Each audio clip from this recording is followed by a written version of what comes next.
Hey, it's Harrison from Breakthrough Couples. How are you today? I want to talk to you about the commitment and the struggle that you have found yourself in now that you've got yourself in a relationship. And I want to compare it, ironically, to a car payment. Why? Because you saw this car, it looked good, felt good, and you got yourself in contract with a car payment, like a monthly payment.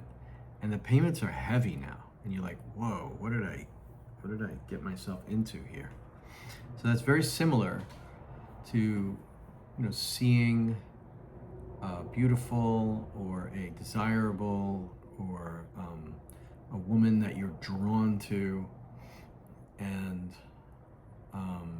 that you can't resist for a number of reasons. And now you're in a relationship with her. So you got her. And now what? Now you have to make the payments. And you're having trouble with that. And the payments for you are actually the expectations of that relationship, right? That's what I mean by the payments. Like, is it a struggle now? And what is the struggle? And I'm going to assume that for many of you, that struggle is finding your feelings, sharing your feelings, allowing her feelings to come forward, and not reacting or overreacting or underreacting to her feelings. Those are the payments. That's the contract that you're in. And it's very likely that that's where you're struggling inside of this contract or commitment relationship that you've got yourself in. So most people find that they can attract a lot of people, right? Can't attract everyone, obviously, but you can attract a lot of people to you, but you can't keep them. Can't keep everyone that you attract because you have to operate on a similar life level as that person in order to keep them, right? Now, if you buy a house with them or get a dog or have a kid with them, it's harder to, right? It's harder to leave. But it doesn't mean that you haven't attracted someone outside of your life level, which may be the case. Now, that does not mean that you have to leave them. But before they leave you, you want to play catch up and get better at this feeling thing. You want to get better at figuring out your feelings and sharing them. Even though it feels weak, even though it feels like a weakness. Why does it feel weak? Well, there's a lot of reasons, but the messaging, obviously, in our culture teaches men that we don't do that, We don't open up. We don't get vulnerable. That's all weakness, right? Which is incorrect because once you're in a relationship with, let's say, a woman, she's probably pretty good at this compared to you, right? Like, she feels her feelings, shares them, and basically overwhelms you, right? And how do we catch up? Like, we have to figure out, well, I do have feelings. They're not just happy and sad and tired and grumpy. Like, what are my other feelings? There's a bunch of feelings that you could have. And the more vulnerable ones are much more risky for you to share. For you.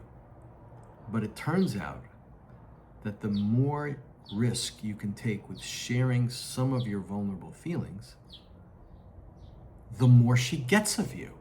Like, she'll get more of you. She'll see more into you. And then, this is the magical part, you can allow her to help and soothe and heal some of those feelings. Right? And it's very beautiful when that starts to happen. Very, very beautiful. So that's the first part, finding feelings, sharing feelings.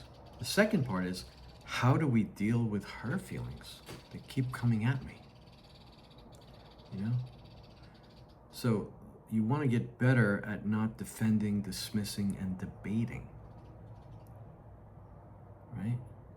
Because that stuffs her feelings back in. And then she starts to feel like unsafe, unpartnered. And then you'll get a smaller version of her. Just like she's gotten a smaller version of you, right? Because you haven't been sharing your feelings. If she tries to share her feelings and can't, she's not successful, then guess what you get? You get a smaller version of her, right? So you want the biggest version of her that you can get, which means you want to receive her feelings and get very skillful at validating her feelings, soothing her feelings, and reassuring her. Even being curious about her feelings. So this is why I connected to the idea of like a car payment, because it's a big payment. Like, can you do this? How are you doing with that? Right? And if the answer is not so good, then you got to catch up. You got to make more money to make this payment, because we don't want to give back this car. We don't want to exit this contract. We like this car. We like this woman. We love this woman. She loves us. We want to hold on to her, right? We attracted her, but we have to earn her respect and connection by giving her more feelings and allowing her to give you more feelings. That's the real payment. That's the real contract that you have found yourself in that you might not be so skillful at yet, right? I'm building a whole course on this, and it should be coming out probably this month. I'm calling it Man School. And it's for men who need more support in connecting in their relationships. And if you're a woman listening to this, you can look for Man School when it comes out, because if you've got a good man, that's half of it. Next, you want a good connection, right? And so we're going to work on that.